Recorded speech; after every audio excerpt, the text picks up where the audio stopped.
Ladies and gentlemen, the play's the thing, with your host, Judy Sleed. Our special guest is Frances Alenikoff. Love me in Paris. Love me in London. Love me around. And now here's Judy. Thank you again, Lee, for another wonderful introduction. I'm going to call you Carrie from now on, okay? Well, Frances, I'm so happy that the weather permitted and we could get together on this afternoon. Thank you. I'm very happy too. And you didn't have to shovel the snow? Not this time. Not this time. No. Well, that's so good. And you gave me a resume, and it's wonderful. You are a dancer, a wonderful dancer. You did many different, you had many different engagements. So what was... Well, dance was my main career. And I was involved in the dance for many years. And I did a lot of touring, did a lot of experimentation, many different periods of genre in the dance. I studied, in addition to ballet and modern dance, I studied Afro-Haitian dance, I studied East Indian dance, I studied flamenco. Dance was really the core of my life for a very long time. However, even during that time, I was very interested in other art forms. I did a lot of writing. I was a dance critic for 10 years. And in addition to writing reviews of dances and performance and theater pieces, I wrote essays on performance, philosophy of performance, the cultural aspects of performances. And you said you were a critic. Where was that published? I was a dance critic for 10 years for a publication called Dance News. But I also wrote for Dance Scope, Dance Life in New York, and for 3 years I was a staff writer. I did a column called Performance for Craft Horizons magazine, and that was a magazine of which Rose Slifka was the chief editor. And Rose Slifka is now, she died last year, but she was a very prominent writer in art and in the art field, and very well known, and an incredible writer and wonderful poet. And she was a great person to work for. And so I was very privileged to be able to write those articles for Craft Horizons. I had a great time doing it, and I learned a lot. So you are very, very creative. You not only dance, but you paint, you draw. Well, yes? Should I interrupt you? I shouldn't interrupt you. I do. I've always drawn all my life. And in fact, one of my interests was in bringing together a synthesis of all of these things, the movement arts, the visual arts, and the literary arts. And because of that, I got into a whole period. It was about 7 or 8 years of doing multimedia, intermedia work during the late 60s and the 70s, in which I could use text, I could use visual images, I did slides, I made a film for one of my pieces, but I also collaborated then with other artists in related media. And I found that to be extremely interesting to me. It was a kind of total theater. And doing that made it possible to engage all of these, for me, related forms. Though the languages are specific and different, they all seem to me it all comes from the same source. And the thrust to kind of to bring it out and make it manifest was something that could happen during that period of time. So Yeah. where did you start all this? Where were you born? I was born in New York. In Manhattan? No, I was born, it was summertime. My mother was on vacation in Rockaway.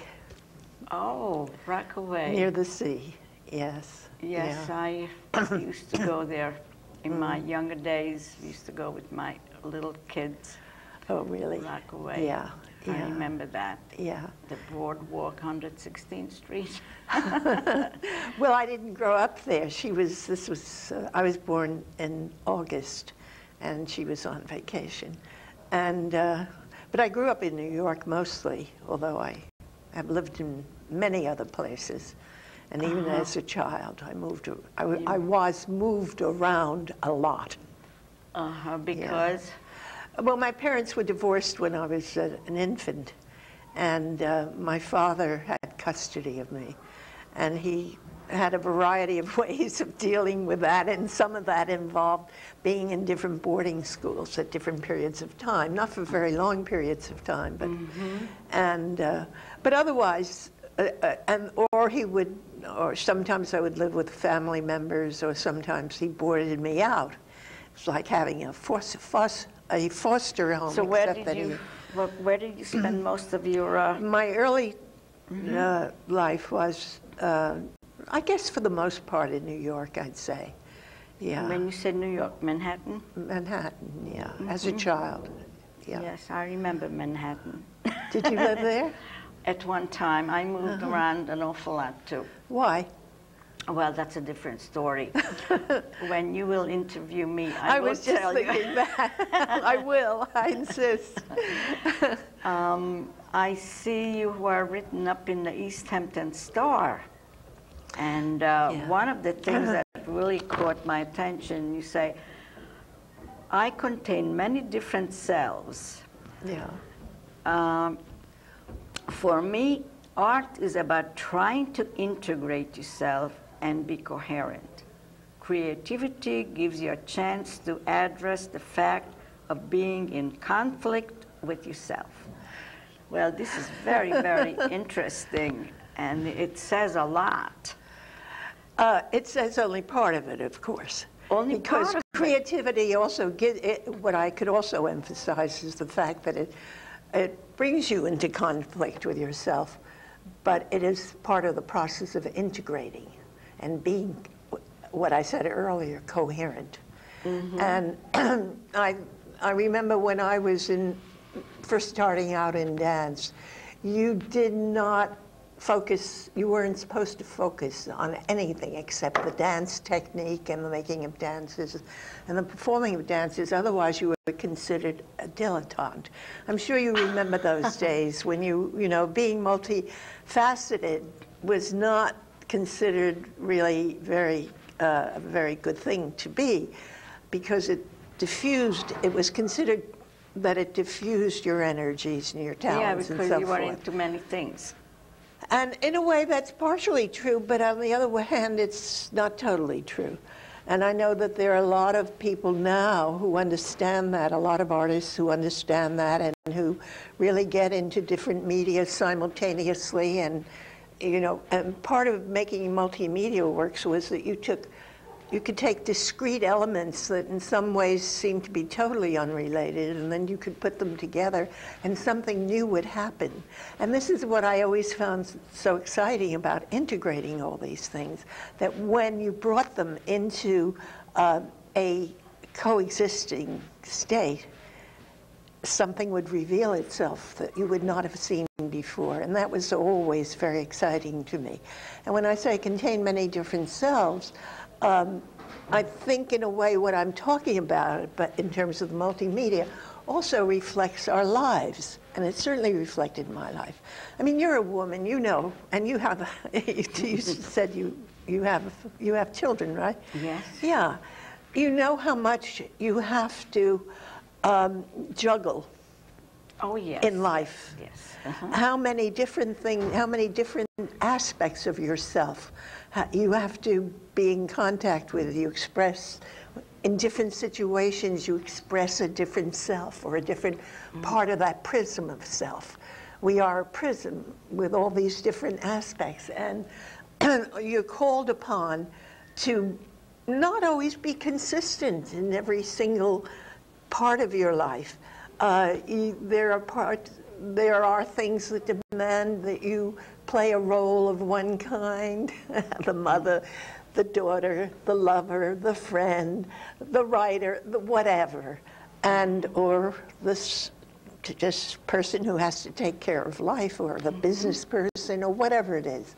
So I always saw the making of art, of my art, as expressing that.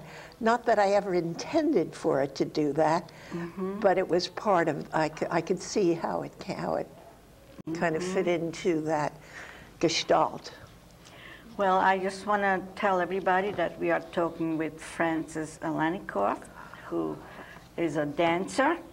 And since she's not going to dance for us today, I would like to show some pictures of her where she did do some fancy steps and poses.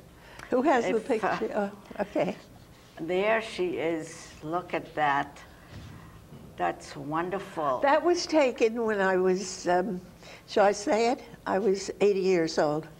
How old? 80. You're kidding me. No, I was 79.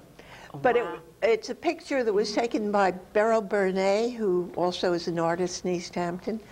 And the picture was used in the New York Times in an article about older dancers in 1980. And I was 80 years old when the picture was used then, yeah. It is wonderful, and look at that. This one was taken when I was 59. Wow. But you look so young. I mean, you know, you look like a 19. You look 19. Yes. Well, I'm looking in a different mirror than you are. And there is some other pictures there, if you care to show them for us. Is he going to show them? Because Well, I asked him to show it. I don't know what's happening there. Yeah, okay. Okay, so there it is. There is another one. Yeah, I think I was a little younger then. I think I was in my 50s though. I was doing a lot of touring at that time. Yeah, and that was. Okay, and Here, this is what I wanted to show.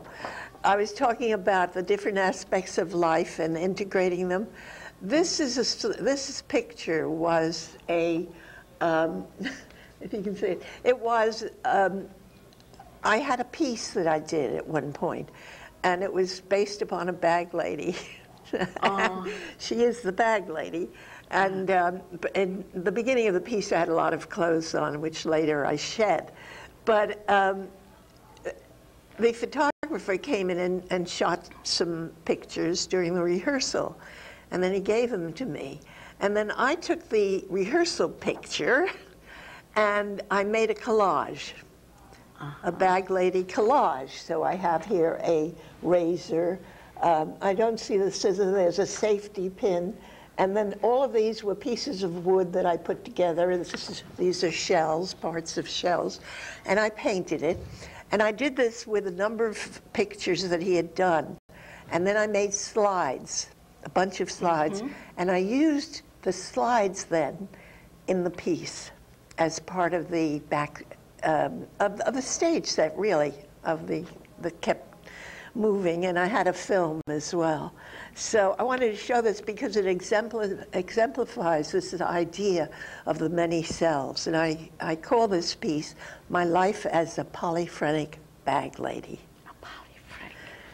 What's a polyphrenic? And people ask me, what is polyphrenic? And I say, well, what is schizophrenic? Schizophrenic is the divided mind. The polyphrenic mind is the many mind. Oh. The mind of many selves. I see, I see. And I don't think I'm the only one like that. I think we all are. I think so, but you just still didn't put a name to it. Right, exactly. But people generally don't think about themselves that way. And it gave me a lot of freedom when I finally realized that there were many selves and that I didn't have to have them fighting each other. Really, the task was to kind of call a summit meeting, have them come together and find a way of coexisting in harmony so that we could get on with our life. I haven't really found the total way yet, I have to admit. And I've understood that it's an ongoing process. But to acknowledge it is helpful. What? As long as we live, we could be creative. There you are. And I see you have some other pictures. They are that you, as an artist, you have drawn them, or? Well, this is something I started yesterday. You're kidding. Yeah. Only yesterday? No, let me put it this way. I have a cloth that I have at my table where I draw, and whenever I have a brush with pigment on it, and I'm finished with it, I have put it on that cloth, and then I drew faces. Then what I did was yesterday. This is what I did yesterday. I had taken a picture of the cloth. Yesterday I scanned in part of it, and then I worked on the computer to alter it, make it more cohesive. And can you get that? Can you get a close-up on that? Can you see it? Yes. You have it, okay. Yeah, it's very, very interesting. And I changed the colors, yeah. You also know how to work the computer. Oh, I do a lot of the artwork. I'll show you Where did you learn that? Well, I had a friend who, he was my photographer for 20, 30 years. And he is very computer literate. He doesn't live here anymore, but we are in contact all the time. But when he did live here, he taught me everything I knew. And now he comes and visits and works with me. And I've really only learned with him. And I'm so grateful. His name is Don Manza. A lot of people out here know him.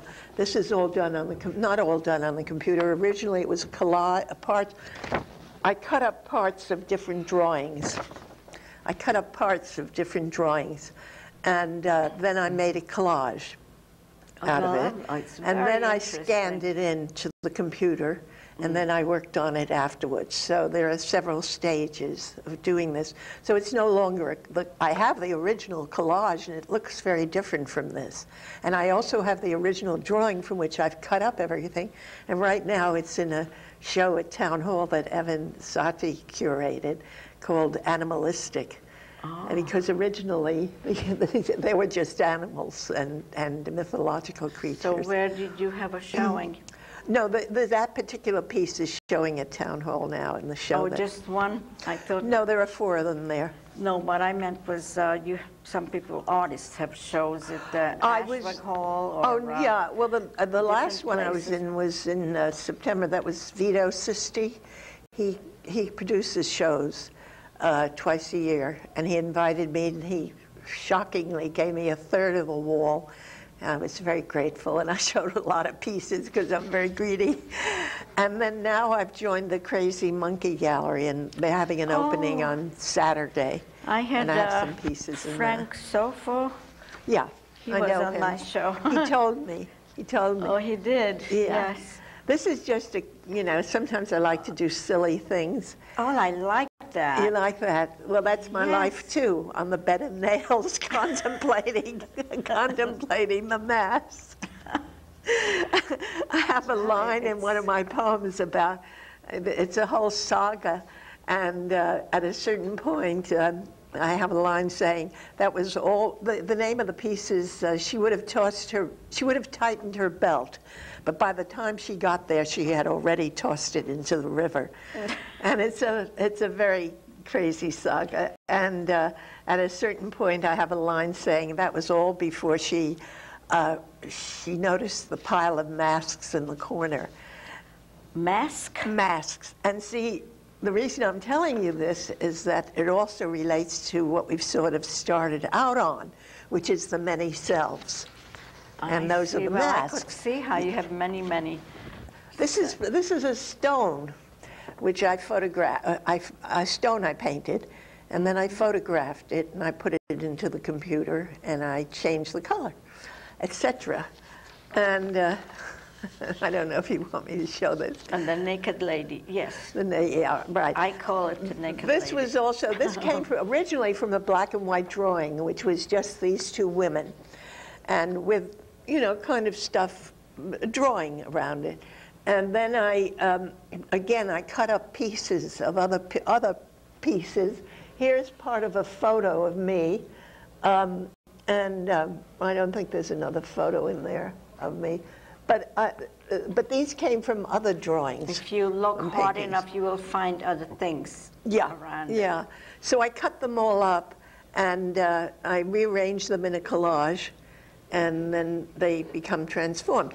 Which now, am I talking too much? Because no, once I get started, informative, very informative. Well, once I get started, because another theme in the work and the way I feel about multimedia as well is that since we do have all these cells, there's the opportunity for lots of transformation in life. It's a constant process of self-transformation. And this is what I love about working with a computer. It gives you the chance to put things through such transformations. For example, with this one, I can do many, see, this is different too. This is different color from this one. But it's just the color that's different there. But you can see there. But different colors. Yeah, but you can see there's a relationship here to some of the other stuff. I don't know if you can see any of this. Well, yes, we could see. But what I wanted to show you was, if I can find it, the other version of this. See, these are two different versions. And upside down. Well, it's the same drawing. It's the same drawing, but different colors, and one has boots on and stripes. Oh, that's right. One is which changes the locale. Oh, for me. I mean, I don't expect everybody will get, my own references to things, but I always have a private. And that one has a bigger ball than this That's one. That's right. It's a tiny one. Yeah, right. Exactly, and that, yeah. Yes, whatever that is. What is it?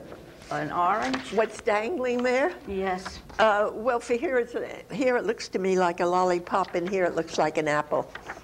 Oh, I thought it was an orange. And well, it's all, when I used to tour a lot, I told you that, and I had multimedia pieces that I also did that were suitable for children because I did children's programs, and I worked for I worked in schools several times, toured pieces, but I also worked for the New York Foundation for the Arts in schools.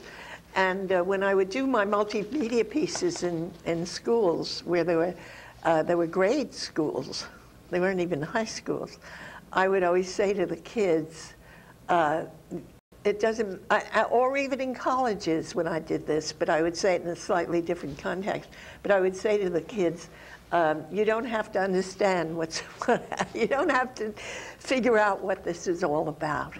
As long as you just express yourself. As long as you can express the way you feel about it. And Right. I wanted to ask you about that fish around your neck. Is it a fish? Oh, wait a minute. Oh, it's turned around. It shouldn't have turned around. It's a totally different thing, right? There. Yeah. How did that happen? Well, that's the back-side of things. Oh, you bent down before to get something. Oh, okay. Okay, no, this is a piece of driftwood. Not driftwood. It's the bark of a tree that grows in Mexico, out of which they get tequila. I'm pretty sure it's that tree. Uh-huh. Mezcal. I keep forgetting. I never was quite sure about it, but I lived in Mexico for 3 years, and I used to, because when you like to make things, you collect stuff. So I found this piece among my belongings. Are we finished? No. I found this piece among my belongings some years ago, and there is a metaphor here. I embedded it with stuff because I like to do that. And then about a year ago, it smashed. Something fell on top of it and smashed it. And it was not like this. The piece was very different. And I said, I'm not going to give up that piece. I spent, and at that time, I had broken my leg, and I was mending from an operation. And it became a metaphor for mending for me. And I put the whole thing together, and this is what came out. Very nice. And that's why I wear it a lot. So we have a special program, a special feature in the show. It's called a trivia question. And anyone who could identify those people could write to me, and I put the names in this fishbowl. I call it a fishbowl. And then in about 2 weeks' time, when this is going to be full, hopefully, my guest here is going to pick out one of these, and whose name is going to be picked out is going to be my next guest. Okay. So that's what we're doing here. Right. And this You want me to reach in and pick out some No, names? not No. yet. It's Okay. not full. Oh. I mean, I don't do this every show. I see. So Okay. I want to thank you for being my guest. It went wonderfully.